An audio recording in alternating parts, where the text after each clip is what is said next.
दिल्ली भी उसी दिशा में चले कि दिल्ली का विकास हो। इसलिए भारतीय जनता पार्टी की सरकार बनेगी दिल्ली में, भारतीय जनता पार्टी जीतेगी।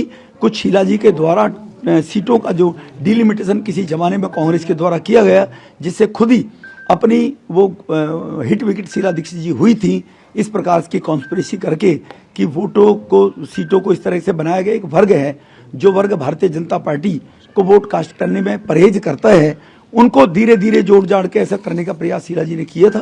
उस डेमोग्राफी के कारण केजरीवाल 2 बार चुनाव इसलिए जीत गए कि मुफ्त की रेवड़ी बांटनी और झूठे वायदे करने।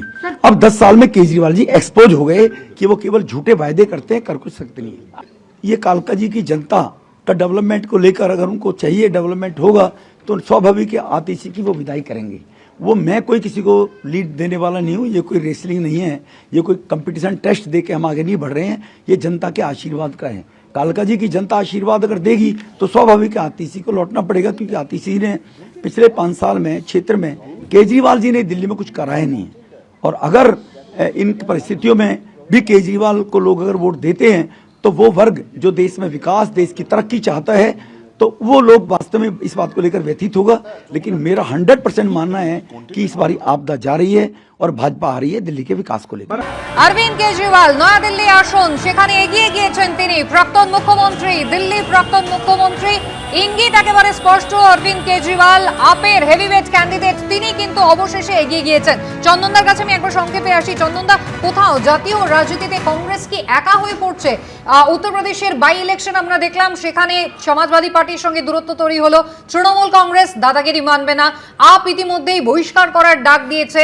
মহারাষ্ট্রে সেখানেও তাদের সঙ্গে ইকুয়েশন খুব একটা ভালো নয়, আঘাড়ির মধ্যে ইকুয়েশন খুব একটা ভালো নয়। তাহলে সেক্ষেত্রে জাতীয় রাজনীতিতে একা হয়ে পড়ছে না। দেখো, একটা পরিষ্কার কথা, এখানে সারা ভারতবর্ষ জুড়ে যেখানে সম্পর্ক ভালো নয় প্রশ্ন নয়, বিজেপির বিরুদ্ধে যে লড়াই তার নিজের কম্পালশনের লড়াই।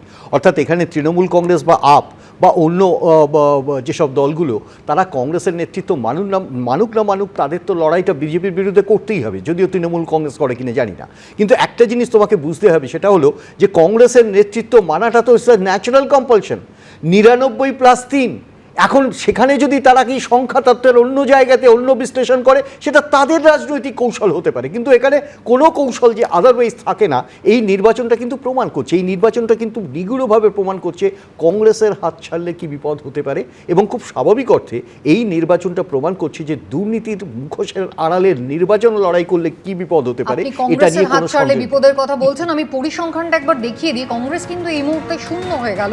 আপ 25টি আসনে এগিয়ে রয়েছে, বিজেপি 45টি আসনে এগিয়ে রয়েছে। আগে দুটো টার্মে কংগ্রেস শূন্য ছিল, প্রশ্নটা সেটা না, এটা কোয়েশ্চেন অফ এক্সিস্টেন্স। এখানে প্রশ্নটা অন্য জায়গাতে। প্রশ্নটা হচ্ছে যে ভোট, যে মাত্রা, যে সাপোর্ট সিস্টেমে আজকে আপ বা কংগ্রেসের একটা গ্রোথ হতে পারত।